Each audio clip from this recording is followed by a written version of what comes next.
कि अगर जाति जनगणना करा देंगे तो इनको क्या क्या देना पड़ेगा, तो आपके समझ में आ जाएगा कि डर कहाँ छिपा हुआ है, आप क्यों नहीं जातीय जनगणना कराना चाहते। सच सिर्फ ये है कि आप पूरी दुनिया से हिजाब और नकाब का हिसाब मांग रहे थे, बस आपके चेहरे से नकाब उतर गया। दो चीजें थीं जिसने आपके पैरों तले की जमीन खिसका दी। वो लोग जो बेटियों का दुपट्टा देखकर उनको पढ़ाई से महरूम कर रहे हैं, वो हमको बताते हैं कि ये मुल्क कैसे चलेगा। तो याद रखिएगा, हम अपनी बेटियों का मुस्तकबिल तय कर लेंगे, और जिस दिन आपका मुस्तकबिल तय कर दिया, आपको इतिहास में अपना नाम ढूंढना पड़ जाएगा। ये देश जिस दिन आजाद हुआ, उस दिन आपने आजादी से नफरत की। जिस दिन इस देश में संविधान बना, उस दिन आपने संविधान से नफरत की। जिस दिन इस देश में तिरंगा लहराया गया, उस दिन आपने तिरंगे से नफरत की। जिस दिन बाबा साहब इस देश में हिंदू कोड बिल लेकर आए, आपने बाबा साहब से नफरत की। आप क्या बताते हो यह देश कैसे चलेगा? एक बड़े मुश्किल वक्त में हम लोग इस तरह के जमावड़े लगा रहे हैं, इस तरह की बातचीत कर रहे हैं। और जब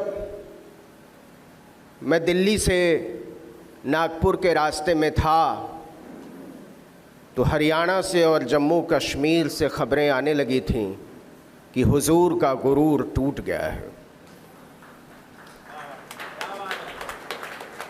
आज से 10 साल पहले झूठ का जो एक तिलिस्म बुना गया था कि एक पाखंडी आदमी जो अपने आप तक से सच नहीं बोल सकता, वो अजेय है, वो अद्भुत है, उसके पास हर मुश्किल का इलाज है। लेकिन आज उनके आसपास के चंद लोगों के अलावा पूरा भारत और पूरी दुनिया जान गई है कि उस आदमी के पास जो सबसे बड़ी योग्यता है, वो है आत्मविश्वास के साथ झूठ बोलने की योग्यता।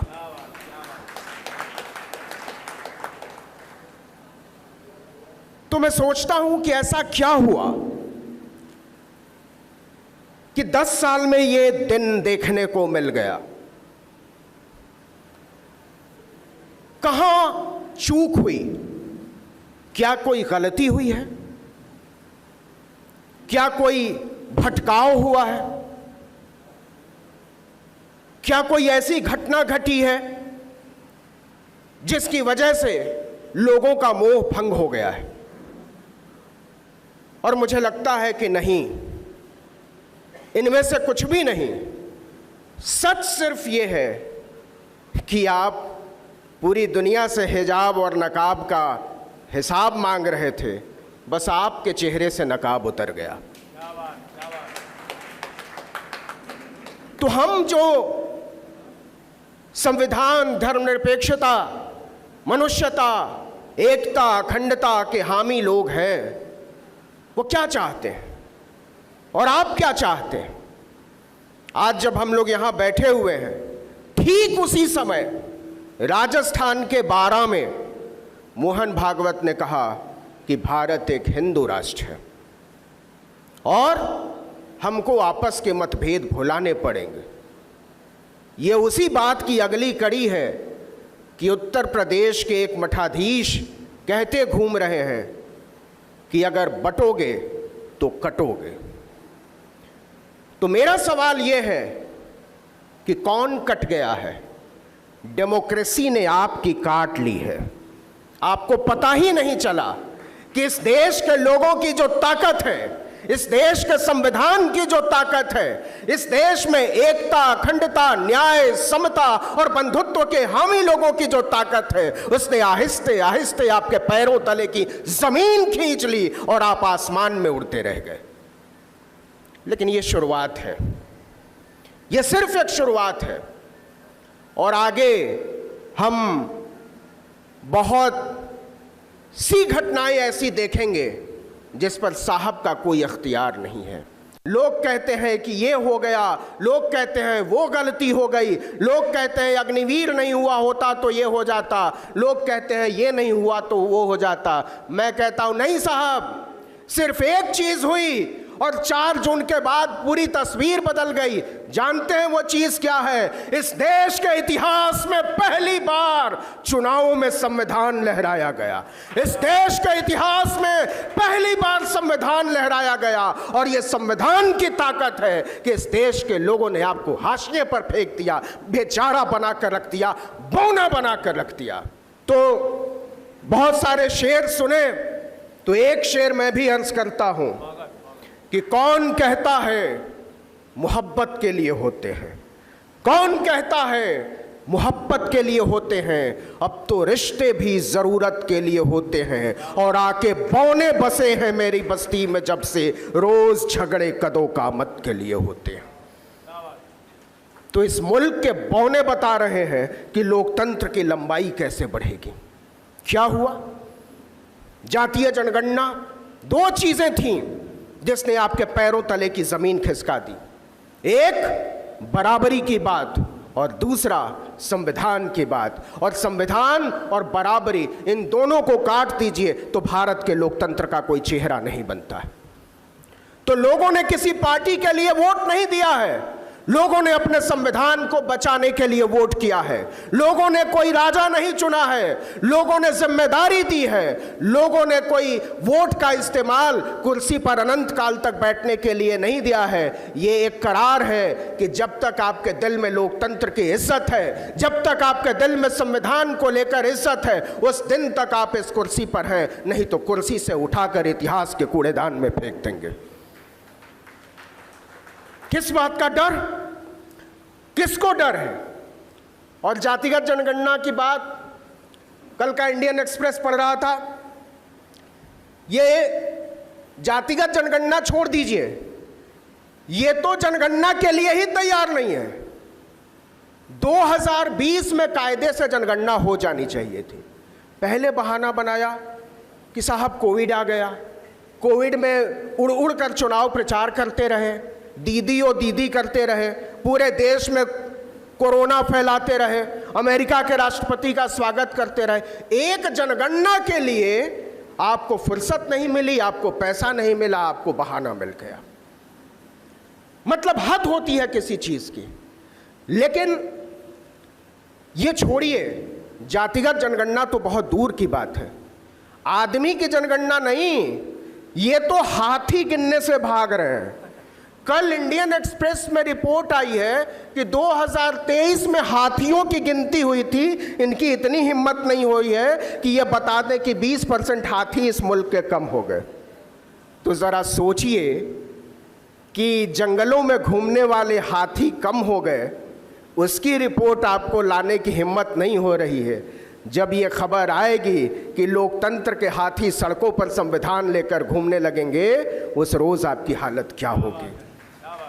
तो आपको लोकतंत्र के ये हाथी कुचल डालेंगे, आपके भविष्य को खत्म कर देंगे, आपकी राजनीति में आग लगा देंगे। और मेरा पूरा भरोसा है इस मुल्क के लोगों पर, मेरा पूरा भरोसा है इस मुल्क के आईन पर, संविधान पर, मेरा पूरा भरोसा है डाइवर्सिटी पर, विविधता पर। और लगता है कि जो बात है कि हजारों फूलों को खिलने दो, तो वो बात क्या है? हजारों फूलों को खिलने दो मतलब गेंदा, गुलाब, गुलदाउदी की बात नहीं की थी। हजारों फूलों को खिलने दो मतलब हजारों विचारों को खिलने दो, हजारों तरह के ख्वाबों को खिलने दो, हजारों तरह के अरमानों को खिलने दो। वो लोग जो बेटियों का दुपट्टा देखकर उनको पढ़ाई से महरूम कर रहे हैं, वो हमको बताते हैं कि ये मुल्क कैसे चलेगा। तो याद रखिएगा, हम अपनी बेटियों का मुस्तकबिल तय कर लेंगे, और जिस दिन आपका मुस्तकबिल तय कर दिया, आपको इतिहास में अपना नाम ढूंढना पड़ जाएगा। ये महिलाओं के विरोधी, ये दलितों के विरोधी, ये पिछड़ों के विरोधी, ये मुसलमानों के विरोधी, ये किसानों के विरोधी, ये महिला पहलवानों के विरोधी, ये बराबरी के विरोधी, ये विविधता के विरोधी हमको लोकतंत्र का पहाड़ा न पढ़ाए। हम जानते हैं कि संविधान कैसे बचाना है, और इसके सबक लेने की जरूरत हमको आपसे नहीं है। इसलिए कोई मोहन भागवत कहीं राजस्थान कहीं दिल्ली में जाकर हमको ये ना बताए कि ये देश एक हिंदू राष्ट्र है।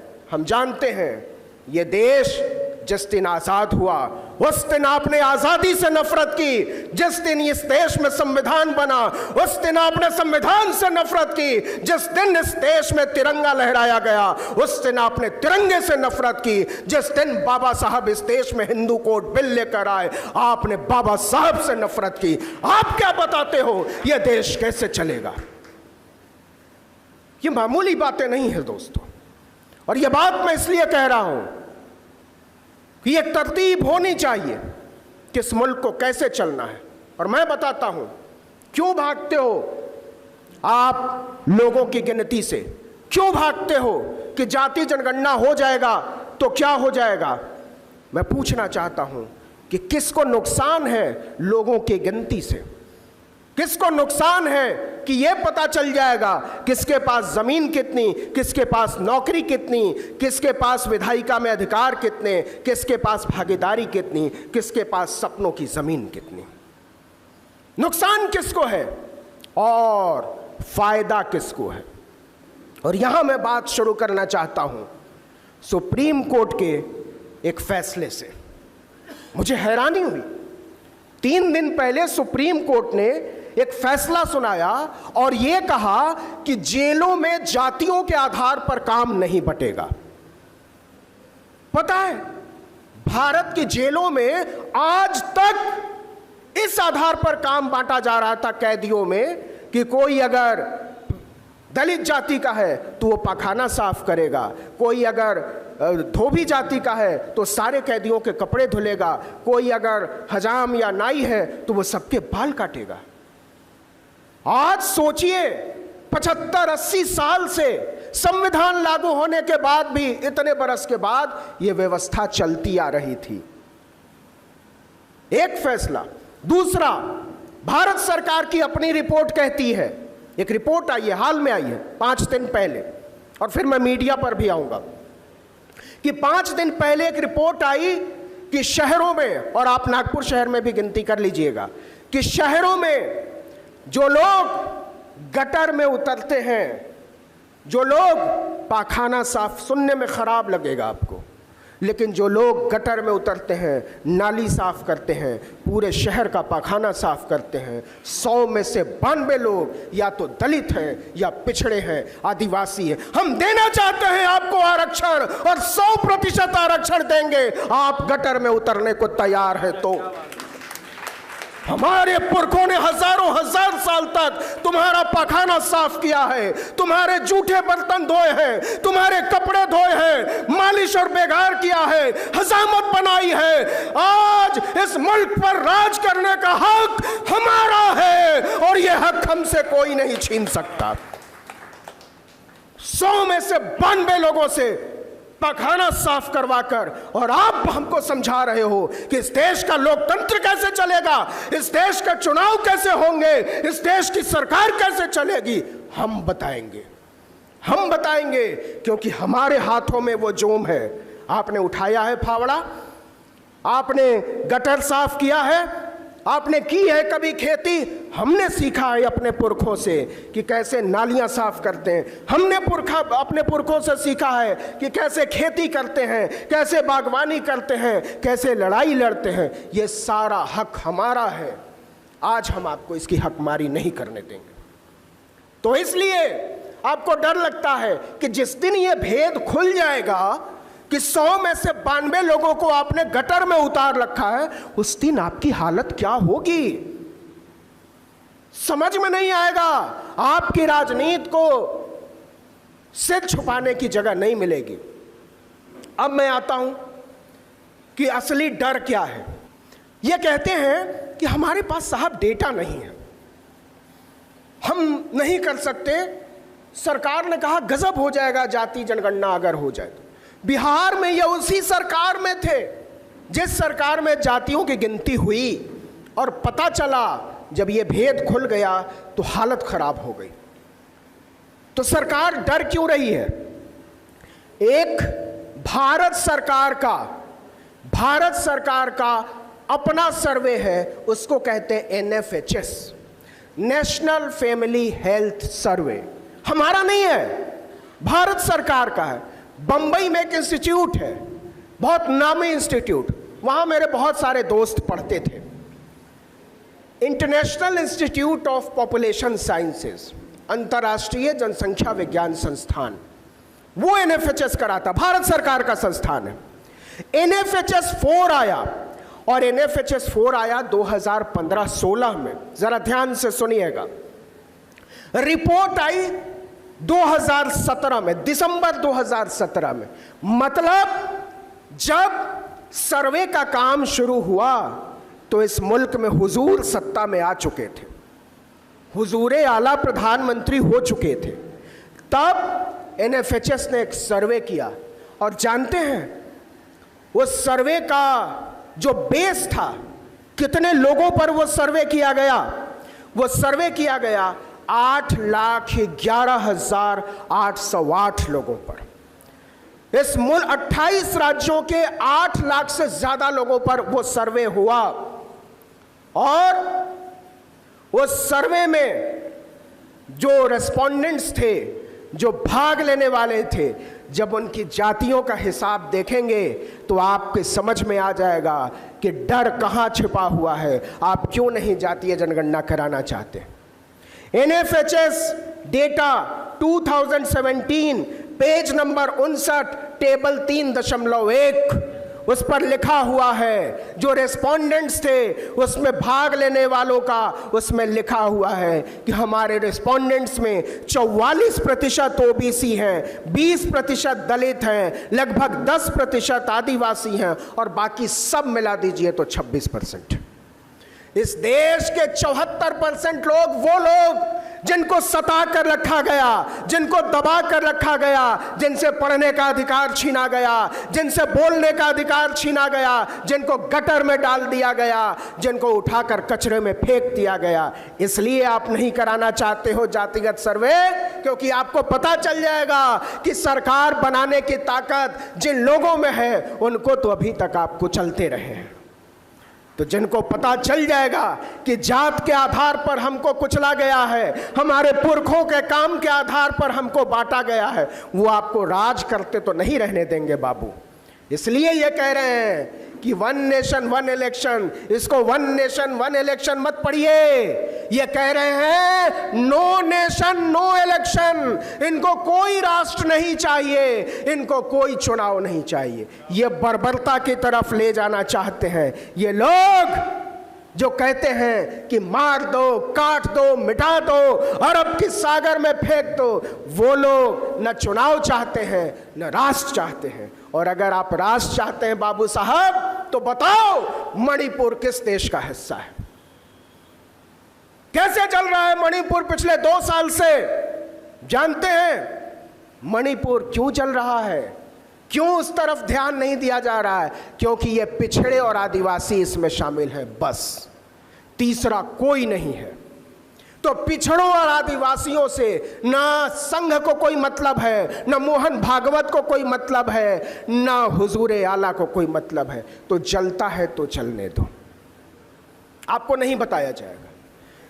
इसी दिल्ली में महिला पहलवान धरने पर बैठी रहीं, जानते हैं प्रधानमंत्री मिलने नहीं गए, दरवाजे पर जाकर मेडल रख दिया। नरेंद्र मोदी ने नहीं बुलाया कि बिटिया आ जाओ, तुम्हारी बात क्या है, हम सुन तो लें। इसी दिल्ली में 1.25 साल तक किसान घेर कर बैठे रहे, तानाशाह की हिम्मत नहीं हुई कि जो अपने महल से जाकर पूछे तुम्हारी दिक्कत क्या है। अन्नदाता धरती पुत्र, हम तुम्हारी बात सुनेंगे।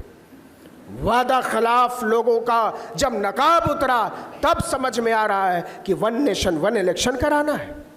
10 साल तक आपको होश नहीं आया, जमीन खिसकी है, तो आप 1 नेशन 1 इलेक्शन कराना चाहते। लेकिन क्यों?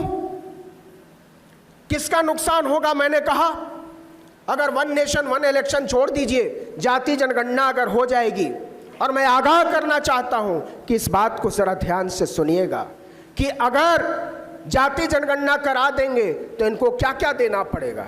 इनको नौकरी देनी पड़ेगी, इनको रोजगार देना पड़ेगा, इनको हिस्सेदारी देनी पड़ेगी और इन सबसे ज्यादा समानता का अधिकार देना पड़ेगा। और ये कुछ भी हो जाए, आदमी और आदमी को बराबर मानने को तैयार नहीं है।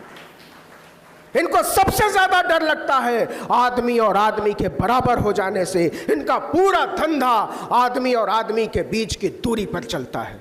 तो ये धंधेबाज लोग, नफरत के धंधेबाज हमको बताते हैं लोकतंत्र क्या है, लोकशाही क्या है, डेमोक्रेसी क्या है, डाइवर्सिटी क्या है। ये तो हम जानते हैं। और अगली बात जो मैं कहने जा रहा हूं वो जरा ध्यान से सुनिएगा, क्योंकि एक ऐसी बात है जो पीढ़ियों के मुस्तकबिल से जुड़ा हुआ है। और आप अगर वहां से आगे निकल गए हैं तो आपकी आने वाली नस्लें ये नुकसान झेलेंगी। और वो डर है शिक्षा को खत्म किए जाने का। इस मुल्क में पूरी तैयारी हो चुकी है कि दलितों को, पिछड़ों को, आदिवासियों को, यहां तक कि गरीब सवर्णों को पढ़ने नहीं देना है। क्योंकि जो आदमी पढ़ लिख जाएगा, जो लड़की पढ़ लिख जाएगी, वो आपके लिए लाठी उठाने से इनकार कर देगा। तो इस देश में ड्राइवरों की, दरबानों की, जूठे बर्तन धुलने वालों की कमी ना हो जाए, इसलिए पिछले दरवाजे से शिक्षा का निजीकरण किया जा रहा है। आपको लगता होगा कि इसमें आपका फायदा है, लेकिन मैं बताता हूं और मैं अपने तजुर्बे से बताता हूं, मेरे अपने पूरे जीवन में छठी क्लास से लेकर और पीएचडी तक एक भी रुपया मैंने प्राइवेट संस्थान को नहीं दिया। एक रुपया नहीं। मैंने किसी प्राइवेट स्कूल से पढ़ाई नहीं की, किसी प्राइवेट कॉलेज, किसी प्राइवेट यूनिवर्सिटी, कहीं से कोई ट्यूशन, कोई कोचिंग, कुछ भी नहीं किया। क्यों? क्योंकि मेरे पिता की हैसियत नहीं थी। फिर भी मैं यहां तक पहुंचा तो क्या मुझे किसी सरकार ने पहुंचाया? क्या मुझे किसी पूंजीपति ने पहुंचाया? नहीं। मुझे और मेरी तरह के तमाम लोगों को, करोड़ों करोड़ लोगों को यहां तक इस देश के संविधान ने पहुंचाया। मुझे बाबा साहब ने यहां तक पहुंचाया है कि आज मैं आपसे बैठकर बात कर पा रहा हूं। मैं इस लायक हो पाया हूं कि आप दिल्ली से बुलाकर मेरी बात सुन रहे हैं। लेकिन यही अधिकार मेरे बच्चों को, आपके बच्चों को, आपके बच्चों के बच्चों को हासिल रहेगा कि नहीं, मुझे इसमें खतरा नजर आता है। जरा सोचिएगा कि इस देश में 479 राज्यों के विश्वविद्यालय हैं, अलग अलग राज्यों के, जिनको हम स्टेट यूनिवर्सिटी कहते हैं। 56 सेंट्रल यूनिवर्सिटी हैं। लेकिन प्राइवेट यूनिवर्सिटी जानते हैं कितने हैं? 455। 124 डीम्ड यूनिवर्सिटी इसमें से अलग है, उसमें से आधा प्राइवेट। मतलब 500 से ज्यादा यूनिवर्सिटीज इस देश में प्राइवेट खोल दिए गए, जहां कोई पूछने वाला नहीं है कि फीस कितनी लेते हो और रिजर्वेशन देते हो कि नहीं। और पता है 1995 में इस देश में केवल एक प्राइवेट यूनिवर्सिटी थी। एक से 500% हो गई प्राइवेट यूनिवर्सिटी, और सरकारी यूनिवर्सिटी पहुंची 479 पर 250 से। ये इस देश का भविष्य है। और ये जो सरकारी यूनिवर्सिटी है जो 58% है, उसमें 73% बच्चे पढ़ते हैं, और जो 23-24% बचता है उसमें 42% बच्चे पढ़ते हैं। आपको पता है ये नुकसान किसका है? आप नजर उठाकर देखिए कि जो एमबीए की पढ़ाई हो रही है, जो इंजीनियरिंग की पढ़ाई हो रही है, जो टेक्निकल एजुकेशन हो रहा है, वो सब के सब प्राइवेट यूनिवर्सिटीज पढ़ा रही हैं। और प्राइवेट यूनिवर्सिटीज क्यों पढ़ा रही हैं? क्योंकि इस देश के दलितों, पिछड़ों, आदिवासियों, पसमानदा के बच्चे इंजीनियर ना बन सके, क्योंकि इस देश के गरीब लोगों के बच्चे डॉक्टर ना बन सके, क्योंकि इस देश के पिछड़े, दलितों, आदिवासियों के बच्चे मैनेजर ना बन सके, बड़े अधिकारी ना बन सके। इसलिए उनको एजुकेशन के सिस्टम से ही बाहर कर दो। तो अगर हम बचाना चाहते हैं अपने भविष्य को, अगर हम बचाना चाहते हैं संविधान को, अगर हम बचाना चाहते हैं लोकतंत्र को, तो इसका सबसे आसान और सरल रास्ता है कि अपनी शिक्षा को बचाओ, अपनी शिक्षा को बचाओ। अगर आने वाली नस्लें तुमसे सवाल कर देंगी कि जब इस देश के विश्वविद्यालयों को निजी हाथों में सौंपा जा रहा था, जब इस देश के अस्पतालों को निजी अस्पताल हाथों में सौंपा जा रहा था, जब इस देश की पूरी व्यवस्था को नीलाम किया जा रहा था, तब आप क्या कह रहे थे? अगर आपने लड़ाई लड़ी है तो आप कहेंगे कि हम नागपुर के किसी हॉल में बैठकर इसका विरोध कर रहे थे, और नहीं तो हमारी और आपकी नजरें अपने बच्चों के सामने झुकी हुई होंगी। उस रोज की तैयारी कीजिए। और यह बात बहुत बड़ी है कि अगर हम और आप एजुकेशन के सिस्टम से बाहर कर दिए गए तो हमको किसी जानवर के नाम पर, किसी मंदिर के नाम पर, किसी मस्जिद के नाम पर, किसी गुरुद्वारे के नाम पर, किसी गिरजाघर के नाम पर हमारे बच्चों के हाथों में तलवारें और लाठियां थमा दी जाएंगी, क्योंकि वो ऐसे बेरोजगारों की खोज में। एक बड़ा बुनियादी सवाल आपसे पूछता हूं। जो लोग कहते हैं कि पिछले 1500 साल का हिसाब लेना है, जो लोग कहते हैं कि हर मस्जिद को खोद डालो, जो लोग कहते हैं कि हर इबादतगाह को खोद डालो, मैं कहता हूं खोदना तो जरा और गहरा खोदना, पता चला वहां से बुद्ध के अवशेष निकल रहे हैं। लेकिन वो गहराई में खोदने से डरते हैं, वो ज्यादा गहराई में जाने से डरते हैं, क्योंकि उनको अंत में हमारे और आपके बच्चों के हाथों में तलवारें और लाठियां थमानी। जरा हिसाब देखिए साहब, इस देश के कृषि मंत्री शिवराज सिंह चौहान का बेटा कार्तिकेय पेंसिल्वानिया यूनिवर्सिटी यूएसए से कानून की पढ़ाई करके आता है। राजनाथ सिंह का बेटा लीड्स यूनिवर्सिटी यूनाइटेड किंगडम से पढ़ाई करता है। पीयूष गोयल का बेटा हार्वर्ड यूनिवर्सिटी से पढ़ाई करता है। रविशंकर प्रसाद का बेटा कॉर्नेल यूनिवर्सिटी से पढ़ाई करता है। निर्मला सीतारमण की बेटी अमेरिका की यूनिवर्सिटी से पढ़ाई करती है। प्रकाश जावड़ेकर का बेटा बॉस्टन यूनिवर्सिटी से, एस जयशंकर का बेटा जॉर्ज टाउन यूनिवर्सिटी अमेरिका से, ज्योतिरादित्य सिंधिया का बेटा येल यूनिवर्सिटी से, हरदीप सिंह पुरी की बेटी वार्विक यूनिवर्सिटी से, गजेंद्र सिंह शेखावत की बेटी ऑक्सफोर्ड यूनिवर्सिटी से बीए करती है। और हमको और आपको बताया जा रहा है कि हाथों में लाठियां उठाओ, एक कौम को खत्म कर दो, वरना तुम लोग खत्म हो जाओगे। अरे गद्दारों, इस मुल्क को समझाओ कि अपने एजुकेशनल संस्थानों को बचाओ, नहीं तो इस देश का लोकतंत्र खत्म हो जाएगा। हम तो लोकतंत्र को बचाएंगे, हम तो अपने एजुकेशन सिस्टम को बचाएंगे। और एक चीज जो बड़े अदब से कहना चाहता हूं कि ये जो लोग अमेरिका और इंग्लैंड से पढ़ाई करके आए हैं, वो क्या करते हैं? यही लोग हमारे बच्चों को कहते हैं कि तुमको पढ़ने की जरूरत नहीं है, तुमको वेद विद्यालयों में जाने की जरूरत है, तुमको धोती पहनने की जरूरत है, तुमको टीका लगाकर किसी मंदिर का घंटा बजाने की जरूरत है, वरना इस देश में तुम जी नहीं पाओगे। तो हमारे बाल बच्चों को भिखारी बना देने की ये जो राजनीति है, इसको समझने की जरूरत है। एक सवाल पूछता हूं आपसे, और जरा ध्यान दीजिएगा। आप खुशकिस्मत हैं, आपके यहां कांवड़ यात्रा नहीं निकलती है। हमारे यहां जब कांवड़ यात्रा निकलती है तो लोग भयभीत हो जाते हैं। यह अजीब धर्म का फलसफा चला है कि लोगों को डराने वाली चीज को वो धर्म कहते हैं। लेकिन एक बात बताइए, ये जो कांवड़ यात्राओं पर हेलीकॉप्टर से फूल बरसाते हैं, कभी उनको कांवड़ में शामिल होते देखा है? कभी राजनाथ सिंह के बेटे को कांवड़ ढोते हुए देखा है? कभी अमित शाह के बेटे को कांवड़ ढोते हुए देखा है? कभी नरेंद्र मोदी को खुद कांवड़ ढोते हुए देखा है? क्या आपने कांवड़ ढोते हुए देखा है लाल कृष्ण आडवाणी को? बाकी छोड़िए, योगी आदित्यनाथ तो संत हैं, कभी उनको कांवड़ ढोते हुए देखा है? मैं गारंटी देता हूं, मैं चुनौती देता हूं कि एक तस्वीर नरेंद्र मोदी निकाल कर दिखा दे अपनी कांवड़ ढोते हुए, एक तस्वीर दिखा दे योगी आदित्यनाथ अपनी कांवड़ ढोते हुए, मैं अपनी पूरी पत्रकारिता खत्म कर दूंगा उसी रोज।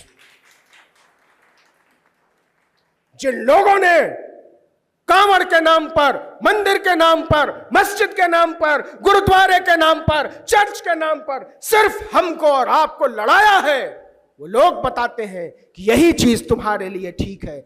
जानते हैं वो क्या कहते हैं?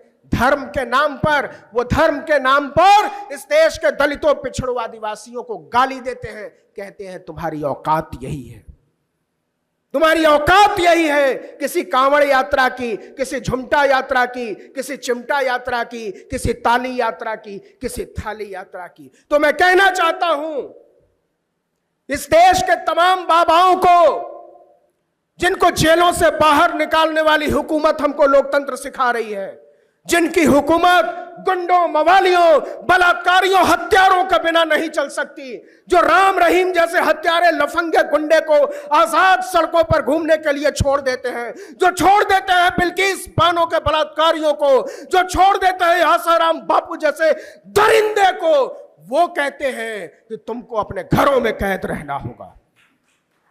ये कायर और लिजे लोग, ये डरपोक लोग हमको लोकतंत्र सिखाते हैं, लेकिन ये चलेगा नहीं।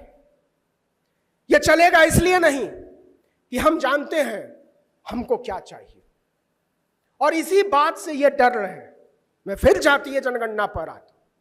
ये बार बार जैसे ही आप संविधान की बात करेंगे, जैसे ही आप भागीदारी की बात करेंगे, वैसे वैसे ये one nation one election type की किसी मूर्खता की बात करेंगे, क्योंकि इनके पास किसी जायज सवाल का कोई जवाब नहीं है। इनसे पूछो स्कूल कहाँ है, बोले अच्छा घंटा बजाओ।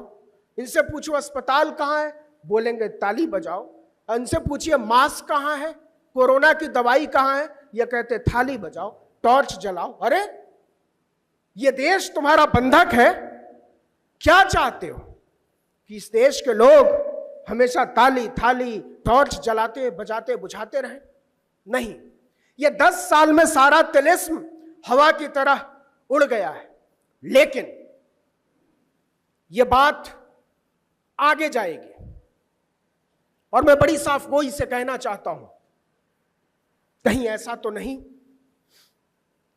कि दलित, पिछड़े, आदिवासी की लड़ाई करते करते हम एक ऐसे खित्ते में चले जा रहे हैं जहां हमारा दलित, पिछड़ा, आदिवासी होना तो बच जाएगा, लेकिन उसके लिए आपको बहुत सारी मस्जिदों को गिराना पड़ेगा, उसके लिए बहुत सारे लोगों को मारना पड़ेगा। मैं कहना चाहता हूं कि होशियार रहकर अपनी राजनीति चुनने की जरूरत है, और यह जिम्मेदारी इस देश के दलितों, पिछड़ों और आदिवासियों की है। मैं जोर देकर कहना चाहता हूं कि यह जिम्मेदारी इस देश के दलितों, पिछड़ों और आदिवासियों की है कि वो इस देश के मुसलमानों को, सिखों को, ईसाइयों को, बौद्धों को न सिर्फ सुरक्षित रहने दें, बल्कि उनके सुरक्षित होने का उनको यकीन दिलाएं। एक लोकतंत्र में सुरक्षित होना काफी नहीं है, एक लोकतंत्र में सुरक्षित होने का यकीन होना लोकतंत्र को गरिमा देता है, उसको उदार बनाता है, उसको खूबसूरत बनाता है। तो ये बचाने की जिम्मेदारी है, और नहीं तो एजुकेशन सिस्टम से बाहर करके सबके हाथों में तलवार थमा दिया जाएगा। जरा सोच कर देखिए, क्या नरेंद्र मोदी को ओबीसी होने की छूट दी जा सकती है? क्या ओबीसी होने के नाम पर आपको मुसलमानों की गर्दनें उतारने की छूट दी जा सकती है? इस देश का संवैधानिक कुर्सी पर बैठा हुआ एक आदमी खुलेआम चिल्लाता है कि कटोगे तो पटोगे। इससे शर्मनाक बात क्या हो सकती है? आप जानते हैं, और सिर्फ यही बात नहीं रुकेगी।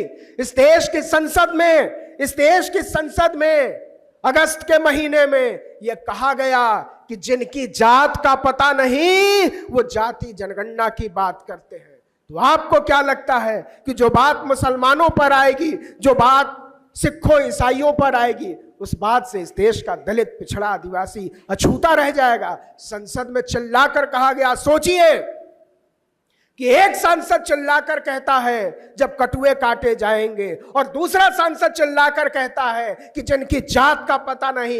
ये दोनों बातें अलग अलग नहीं है साहब, उसी एक राजनीति का हिस्सा है।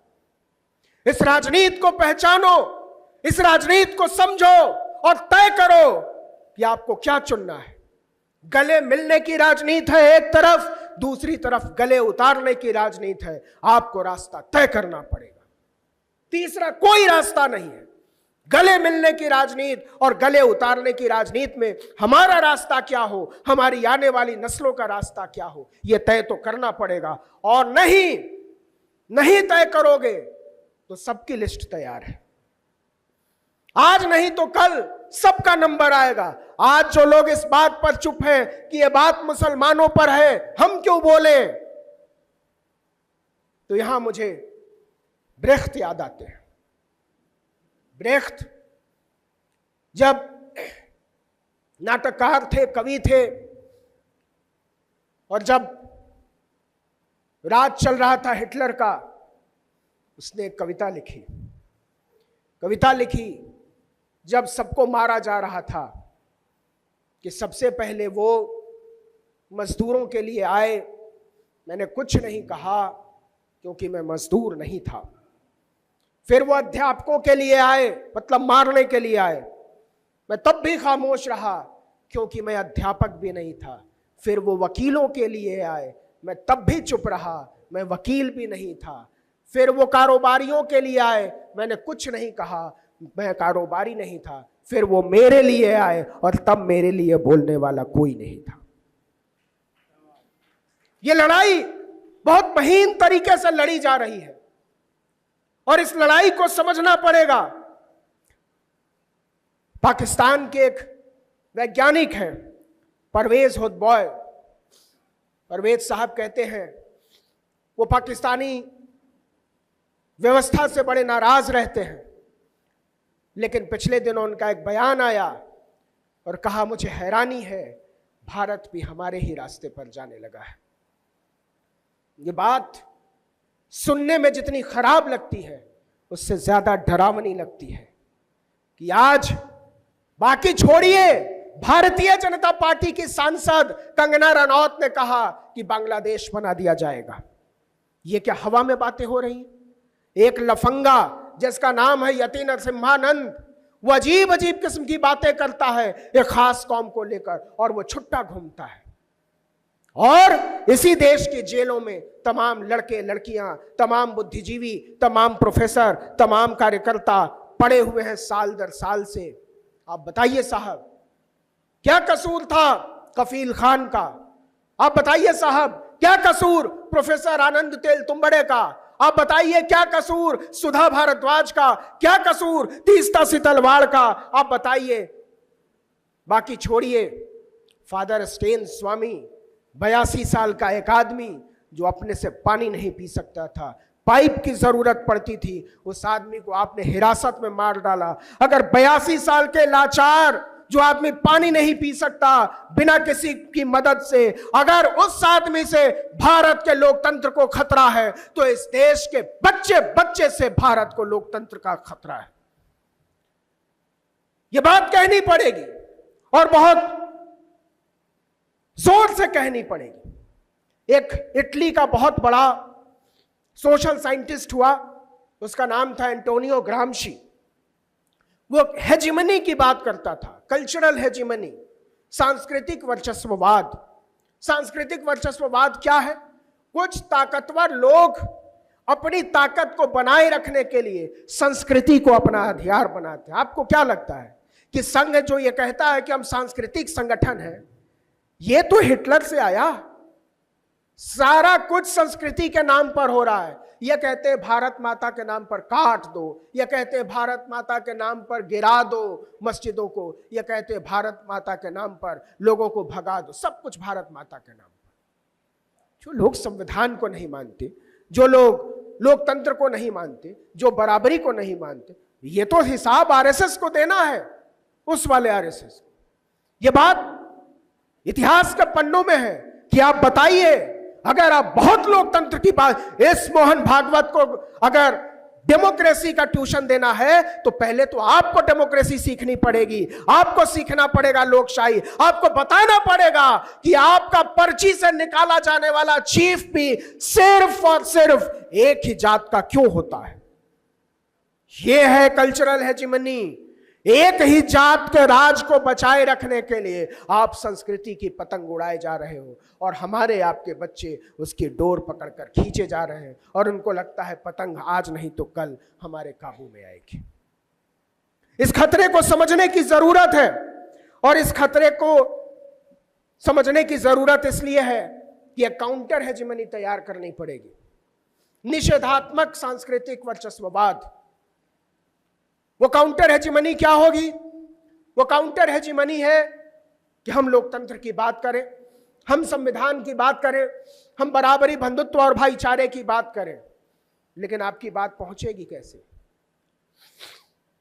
इतने सारे लोग बैठे हैं, इतनी बड़ी बातें हो रही हैं, यहां मीडिया का कोई है? एक कैमरा लगा हुआ है केवल आवाज इंडिया टीवी का। कोई पत्रकार यहां हॉल में मौजूद हो तो हाथ खड़ा कर दो। नहीं, हम जो बात कर रहे हैं इस बात का भारत के इतिहास में कोई उल्लेख नहीं होना है। हम फालतू के लोग हैं और फालतू की बात कर रहे हैं जो लोकतंत्र और भाईचारे को बचाने के बारे में सोच रहे हैं। तो यहां सवाल उठता है कि हमारा मीडिया कहां है, हमारी रिपोर्ट कहां है? हमारा मीडिया नहीं होगा तो हमारी रिपोर्ट नहीं होगी, हमारी खबरें नहीं होगी। याद रखिए, इस दुनिया का पूरा इतिहास आक्रमणकारियों का इतिहास है, विजेताओं का इतिहास है, उन दुष्टों का इतिहास है जिन्होंने जीता है मुल्कों को जंग में। इस दुनिया में कभी भी आप उठाकर किताबें पढ़ लीजिए, कभी भी सताए हुए लोगों का कोई इतिहास नहीं मिलता। इस दुनिया में कभी भी कालों का कोई इतिहास नहीं मिलता। इस देश में दलितों, पिछड़ों, आदिवासियों का इतिहास नहीं मिलता। इस देश में महिलाओं का इतिहास नहीं मिलता। और दुनिया में जब से इन लोगों ने, दलितों ने, पिछड़ों ने, आदिवासियों ने, महिलाओं ने अपना इतिहास खोजना शुरू किया है, उस दिन से बड़ी हलचल मची हुई है। लोगों को लग रहा है कि ये जब बाबा साहब की मूर्ति लगा देंगे बहुत ऊंची, जब ये लगाएंगे ज्योतिबा फुले की मूर्ति, जब ये लगाएंगे माता सावित्रीबाई फुले की मूर्ति, जब ये लगाएंगे माता फातिमा शेख की मूर्ति, तो हमारे राजा मनु की मूर्ति का क्या होगा? इसलिए जरूरी है कि हमारी बात हो, और हमारी बात तब तक नहीं होगी जब तक हमारे पास मीडिया नहीं होगा। आप सोचिए, एकदम ताजी घटना का एक जिक्र करना चाहता हूं। बंगाल में एक डॉक्टर की हत्या हुई, नृशंस हत्या हुई, कोई भी उसका समर्थन नहीं कर सकता। पूरा देश सड़कों पर आ गया, राज्य की चिकित्सा व्यवस्था ठप हो गई। राष्ट्रपति ने बयान दे दिया, उपराष्ट्रपति ने बयान दे दिया, सुप्रीम कोर्ट ने सुओ मोटो ले लिया, हाई कोर्ट में सुनवाई चल रही थी। इसके बाद भी आप बताइए पायल तड़वी पर कोई बात हुई है क्या? आप बताइए रोहित वेमुला पर बात हुई है क्या? ये बात नहीं होगी। ये बात इसलिए नहीं होगी कि तुम्हारे पास, मेरे भाई, मेरी माओ, मेरी बहनों, मेरे बुजुर्गों, तुम्हारी बात करने वाला कोई है ही नहीं। इसलिए जरूरी है कि जो लोग आपकी बात कर रहे हैं, जो लोग आपके बारे में सोच रहे हैं, जो लोग जोखिम ले रहे हैं, उनको मजबूत करो, उनको अपने सिर माथे पर बिठाओ, उनको आगे बढ़ाओ, उनसे बात करो, उनको हिम्मत दो, उनको ताकत दो। ये ऐसे ही चलेगा। इंडियन एक्सप्रेस में एक रिपोर्ट छपी एक दिन पहले कि पुणे में यरवदा जेल की झुग्गियों में रहने वाली एक दलित लड़की को एक स्कॉलरशिप मिली $5 लाख की। $5 लाख मतलब आप समझिए 45 लाख रुपए की स्कॉलरशिप मिली पढ़ाई करने की, और ऐसा पाने वाली वो पहली भारतीय महिला है। पूरे देश में कोई रिपोर्ट नहीं, कोई चर्चा नहीं, और उनको जीनियस कहा गया है। जो मैकार्थर फाउंडेशन उनको स्कॉलरशिप देता है, वो जीनियस, मैकार्थर जीनियस फेलोशिप उसको कहते हैं। और आपको पता है वो फॉर्म भरने से नहीं मिलता। बहुत सारे लोग किसी किसी को रेकमेंड करते हैं, फिर वो फाइल पढ़ी जाती है और तब जाकर वो स्कॉलरशिप मिलती है। तो ये बात क्यों नहीं आई? इसलिए नहीं आई कि ये बात करने वाले लोग हमने बनाए ही नहीं। जिस रिपोर्ट की मैं बात कर रहा था कि 92% दलित हैं गटर में उतरने वाले, ये रिपोर्ट किसने लिखी? बंबई की पत्रकार सुकन्या शांता ने, और उस पर फिर सुप्रीम कोर्ट में मुकदमा चला और उसके बाद यह फैसला आया। तो जब तक हमारे पास हमारी बात को बताने वाले लोग नहीं होंगे, हमारी बात को लिखने वाले लोग नहीं होंगे, हमारी बात को दूर तक पहुंचाने वाले लोग नहीं है, हम कुछ भी करते रह जाएं, वो आंदोलन में तब्दील नहीं हो सकता। तो अगर आपको अपनी आवाज को आंदोलन में तब्दील करना है तो अपना मीडिया खोजना पड़ेगा, अपना मीडिया खोजना पड़ेगा, और अगर वो नहीं है तो अपना मीडिया बनाना पड़ेगा। इस देश के दलितों, पिछड़ों, आदिवासियों, मुसलमानों, सिखों, ईसाइयों, महिलाओं की जिम्मेदारी है कि वो अपने मीडिया की मांग करें, उनको मदद करें, उनको बताएं कि हमें आपकी जरूरत है, और नहीं तो फेंक दिया जाएगा तिहाड़ जेल के किसी सेल में आपके किसी दोस्त, किसी साथी को नारे लगाने के जुल्म में, और आप कुछ नहीं कर पाएंगे। आपकी आवाज अनसुनी रह जाएगी। आप कफील खान, शर्जील इमाम, सिद्दीक कप्पन, चंद्रशेखर रावण ऐसे लोगों के बारे में कभी बात तक नहीं कर पाएंगे। उमर खालिद जैसे लोग क्यों हैं जेल में? कोई पूछने वाला नहीं, सुनवाई तक शुरू नहीं हो रही है, और इस देश में एक व्यवस्था चलती चली जा रही है। तो मैं जो कह रहा हूं कि ऑक्सफैम इंडिया की एक रिपोर्ट है, वो रिपोर्ट कहती है हु टेल्स आवर स्टोरी, आपकी कहानी कौन कहता है। वो रिपोर्ट कहती है कि इस देश में जितने भी टेलीविजन चैनल हैं उसमें एक भी दलित, एक भी आदिवासी या एक भी ओबीसी एंकर नहीं है। नहीं है। आपको हैरानी हो रही होगी, हमारी आबादी इतनी, हमारा आदमी एक भी नहीं। नहीं साहब, नहीं है। यह रिपोर्ट है, लिखित रिपोर्ट है। और सुनिए, जितने भी गेस्ट आते हैं, जो खिड़कियों में आप खुले हुए देखते हैं, चुन चुन कर उसमें अगड़े बिठाए जाते हैं। 65% से ज्यादा लोग उसमें उन जातियों के लोग बैठाए जाते हैं जो लोग आपकी बात नहीं करते हैं और आपका विरोध करते हैं। वो बराबरी, मनुष्यता, भाईचारे और संविधान के उस तरह के हिमायती नहीं हो सकते जिस तरीके से हम और आप हैं। तो यहां एक सवाल खड़ा करना चाहता हूं, और वो सवाल है कि आप कह सकते हो कि जी भाजपा का राज आया और उन्होंने इतने सारे टीवी चैनल खड़े कर दिए, इतने सारे एंकर बना दिए, लेकिन आप एक बात बताओ साहब, 75 साल से तो इस देश में भाजपा का राज नहीं था। वो तो पिछले 10 साल से है, और उसके पहले वाले को भी मान लीजिए 7 साल, तो कुल 17 साल। तो 77 साल के स्वतंत्र भारत में 17 साल अगर किसी एक पार्टी का राज है तो 60 साल तो हमारे पास भी रहा। क्या बिहार में बहुजनों के हाथ में सत्ता नहीं आई? यहां मैं कड़वी बात करना चाहता हूं, और इसलिए करना चाहता हूं कि बात समझ में नहीं आएगी। क्या उत्तर प्रदेश में बहुजनों के हाथ में सत्ता नहीं रही? क्या महाराष्ट्र में बहुजनों के हाथ में सत्ता नहीं रही? लेकिन उनकी कोई दिलचस्पी अपना मीडिया खड़ा करने में नहीं थी, अपने पत्रकार बनाने में नहीं थी, अपने वकील बनाने में नहीं थी, अपने जज बनाने में नहीं थी। और इसलिए आज यह नौबत आ गई है कि आज भारत की मीडिया में हमारा कोई प्रतिनिधित्व नहीं है। तो आप बताइए कि आरएसएस ने अपने 5 जन्य को 75 साल तक, 2 साल पहले उन्होंने हीरक जयंती मनाई है उसकी, तो 75 साल तक कैसे निकलता रहा 5 जन्य, कैसे निकलता रहा ऑर्गेनाइजर, कैसे निकलता रहा स्वदेश? ये सब नहीं बंद होते, लेकिन बाबा साहब का मूक नायक बंद हो जाता है।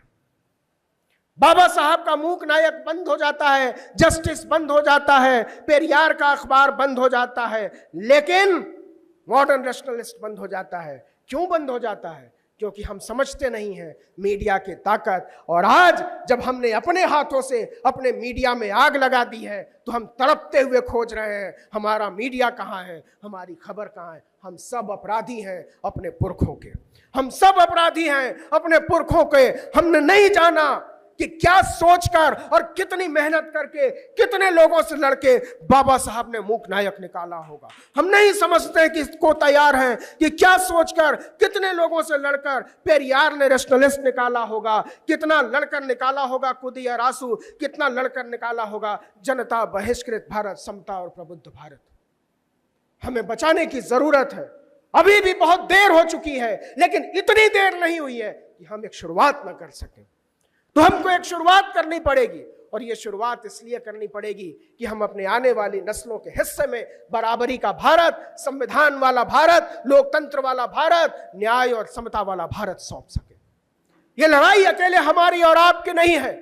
ये लड़ाई केवल इस हॉल से बाहर बैठे या इस वीडियो को देखने वाले लोगों की नहीं है। ये लड़ाई उन तमाम लोगों की है जो अभी पैदा भी नहीं हुए, लेकिन जिस रोज वो इस धरती पर आएंगे, जिस रोज वो अपना इतिहास पढ़ेंगे, उस रोज उनकी आंखें अपनी नजरों में आपके लिए शर्मिंदगी महसूस करेंगी, हमारे लिए शर्मिंदगी महसूस करेंगी। तो हमें बचाना होगा अपने आप को। मैं क्यों मीडिया की इतनी बात कर रहा हूं? आप में से बहुत सारे लोगों ने सत्यनारायण की कथा सुनी। सत्यनारायण की कथा क्या है? सत्यनारायण की कथा यह है कि एक आदमी था, कारोबारी था, आप जानते भी होंगे कि वो जा रहा था परदेश करने, कुछ व्यापार करने। सत्यनारायण की कथा चल रही थी, उसने प्रसाद नहीं लिया, उसका जहाज डूब गया, उसका माल तबाह हुआ, घर आया तो बीवी बच्चे सब मर गए। फिर लोगों ने पूछा कि क्या मुझसे गलती हो गई, ईश्वर ने मुझे क्यों सजा दी? तो कहा सत्यनारायण की बड़ी श्रद्धा से कथा कहो, सारी चीजें फिर से आ गई। भाई साहब, मेरी माओ, मेरी बहनों, मेरे बुजुर्गों, सत्यनारायण की एक कथा ने सैकड़ों साल से हमारे लोगों को डरा रखा है। ये टेलीविजन चैनल और अखबार जो रोज घंटों घंटों हमको नफरत सिखा रहे हैं, आपको क्या लगता है उनका कोई असर नहीं होता होगा? आपको क्या लगता है कि मैं नाम नहीं लेना चाहता किसी का, क्योंकि इतने नाम हैं, टेलीविजन चैनल देख लीजिए। ये जो नफरत के स्कूल और पाठशालाएं खोली गई हैं, उनमें जो बैठने वाले चमकते हुए चेहरे हैं, उनको समझिए वो क्यों इस सिस्टम का हिस्सा बने, क्योंकि हमने कभी बताया ही नहीं कि हमारा सिस्टम दूसरा होना चाहिए, हमारे लोग नहीं उस सिस्टम में। और यहां मैं बात करना चाहता हूं सोशल मीडिया और एंटी सोशल मीडिया का, कि सोशल मीडिया वो है जो संविधान की बात कर रहा है, जो लोकतंत्र की बात कर रहा है, जो बराबरी, न्याय, बंधुत्व की बात कर रहा है। और इसके अलावा वो तमाम लोग जो टीवी चैनल हो या अखबार हो या पत्रिकाएं हो, रिसाले हो, जो भी है, जहां दिन रात नफरत फैलाई जा रही है, वो अपने आप को नेशनल मीडिया कहते हैं, लेकिन असल में वो एंटी सोशल मीडिया है। वो हमको अमानवीय बना रहे हैं, हमको दरिंदा बनना सिखा रहे हैं, हमारे हाथों में लाठी, बल्लम, कटार थमा रहे हैं। तो इसलिए कहना चाहता हूं कि हर तरह के सोशल मीडिया को बचाइए, अपना सोशल मीडिया खड़ा करिए, सोशल मीडिया के चेहरे चुनिए, बनाइए, उन पर मोहब्बत लुटाइए। और आखिर में जो बात मैं कहना चाहता हूं वो कहना चाहता हूं कि आज बाबा साहब हमारे बीच होते तो क्या महसूस करते? आज अगर बापू हमारे बीच होते तो क्या महसूस करते? इस हालात में मेरा दिल कहता है कि बाबा साहब होते या बापू होते, आज दोनों भारत की जेलों में पड़े होते। हमने यही सिस्टम बनाया है, जो सोचकर देश बनाया गया था। बाबा साहब ने कहा था संविधान सौंपते हुए अपने आखिरी भाषण में कि मैं एक शानदार संविधान तुमको सौंप रहा हूं, लेकिन अगर इसको चलाने वाले बेहतर नहीं हुए तो यह गोबर के ढेर पर महल खड़ा करने जैसा होगा। और वही हुआ, बाबा साहब का कहा हुआ अक्षर अक्षर सही हो गया। तो इस देश को अगर बेहतर बनाना है, इस देश में अगर लोकतंत्र को चलाना है, इस देश में अगर समता, न्याय और बंधुत्व के विचार को बताना होगा, तो इस देश के सारे बाबाओं को खारिज करना होगा। क्योंकि इस मुल्क का काम किसी भी चिमटा बाबा, किसी भी झुमटा बाबा, किसी भी टमटा बाबा के बिना चल सकता है। अगर इस देश का काम किसी एक बाबा के बिना नहीं चल सकता, तो हमारे बाबा साहब के बिना नहीं चल सकता। इसलिए इस देश में सिर्फ एक बाबा की जरूरत है। उसके अलावा जितने बाबा हैं वो सारे ढोंगी हैं, वो सारे पाखंडी हैं, वो दुष्ट और पाजी हैं, वो लोकतंत्र और भाईचारे के दुश्मन हैं। आप जानते हैं उन बाबाओं को। तो 100 साल बाद बाबा साहब का नारा उसी जगह पर खड़ा है जहां से वो नारा उन्होंने दिया था कि शिक्षित बनो, संगठित रहो, संघर्ष करो। तो पहली लाइन बाबा साहब ने क्यों कही कि शिक्षित बनो? क्योंकि वो जानते थे कि संगठित रहने और संघर्ष करने का रास्ता शिक्षित बनो से आता है।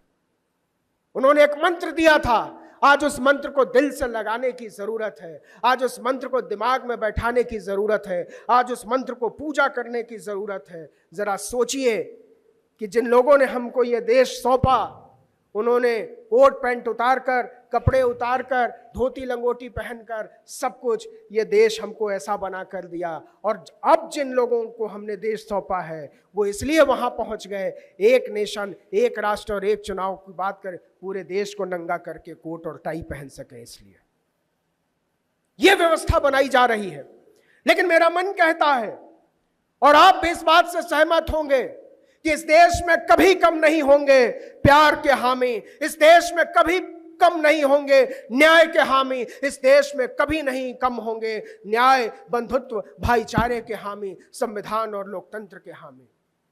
मैं महसूस कर पा रहा हूं कि इस मुल्क की हवाओं में जो संविधान की चिंदियां उड़ाने वाले लोग हैं आज सहमे हुए बैठे हुए हैं, क्योंकि वो जानते हैं कि भारत का संविधान लोगों के दिलो दिमाग में बैठ चुका है, लोग इस पर समझौता करने को राजी नहीं है। तो आखिर में मैं केवल इतना कहना चाहता हूं कि पीछे बंधे हैं हाथ, पीछे बंधे हैं हाथ, मगर शर्त है सफर, किससे कहें कि पांव के कांटे निकाल दो, किससे कहें कि पांव को कांटे निकाल दो। ये ताकत आपके पास है, ये ताकत हम में से हर एक के पास है, ये ताकत संविधान के पास है, ये ताकत लोकतंत्र के पास है। संविधान को, लोकतंत्र को, बंधुत्व को, भाईचारे को, न्याय और समता को बचाइए, इस विचार को बचाइए। इनकलाब जिंदाबाद, लोकतंत्र जिंदाबाद, जय भीम, जय भारत।